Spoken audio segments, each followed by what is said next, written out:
کله کله د شپې داسې پیښیږي چې تاسې ویده یاست او غواړئ چې د خوب اړخ مو بدل کړئ یا کوم بل ډول حرکت ترسره کړئ نو د پوره کوشش په باوجود هم تاسې نشئ کولی چې کوم ډول حرکت ترسره کړئ. په دغه حالت کې ستاسې ذهن ته مختلف ډول فکرونه سوچونه راځي او یا تاسې هم په ژړا سئ او شاوخوا چې څوک ویده دي هغه پاڅوئ او چې کله هغوی پاسې تاسې وښوروي نو تاسې هغې وروسته خپل عادي حالت ته راوګرځئ. دا یو داسې حالت دی چې په 100 ډول د نړۍ 80% خلک په دغه پیښه کې مبتلا دي. د نړۍ په مختلفو ژبو کې دغه پیښې ته ډول ډول نومونه اخیستل کیږي خو اکثره خلک دا دعوه کوي چې دغه پیښه د پیریانو یعنې جناتو یا هم د بوتانو له وجې رامنځته کیږي چې دغه جنات پیران یا بوتان په موږ باندې کیني او دا دومره طاقتور وي چې موږ هیڅ ډول حرکت ته نه پرېږدي. خو ستاسې د پوهې لپاره به زه تاسو ته دا ووایم چې د دغه حالت د دغه پیښې له جناتو پیرانو بوتانو سره هیڅ ډول اړیکه نشته. دغه حالت ته په ساینسي علومو کې سلیپ پیرالایسیس ویل کېږي یعنې په خوب کې فلج کېدل. په حقیقت کې دا د فالج مرض یو ډول دی او دغه حالت یا مرض د پیښېدلو یو څه وجوهات دي چې دغه حالت یا مرض د سلو وجې رامنځته کېږي. د زیاتره وخت هغه خلکو ته پیښیږي چې نشهیي توکي استعمالوي یا هم خوب یې پوره نه وي او یا د خوب وخت یې معلوم نه وي.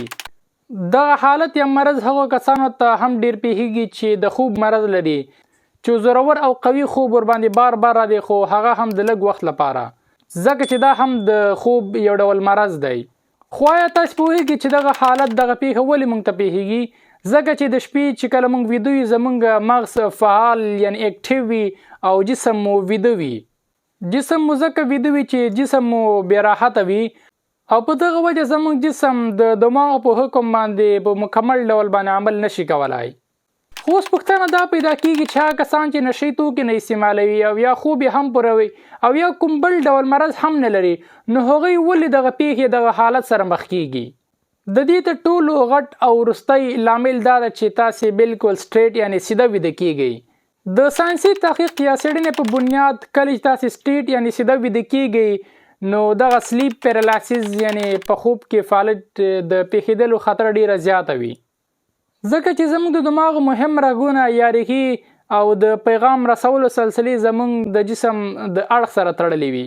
په دغه رګونو یا ریښو باندې فشار راوړل یا پریس کول زموږ د جسم اړیکه له دماغ سره ډیره زیاته کمزوري کوي.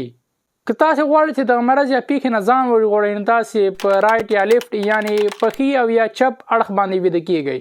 خو زما تاسو دا توصیه ده چې تاسې په رایټ یعنې پښې اړخ باندې ویده کېږئ ځکه چې دغه زموږ د پیغمبر حضرت محمد صلی الله علیه وسلم سنت طریقه ده او تاسې پښې اړخ په نبوي سنت باندې ویده کېږئ.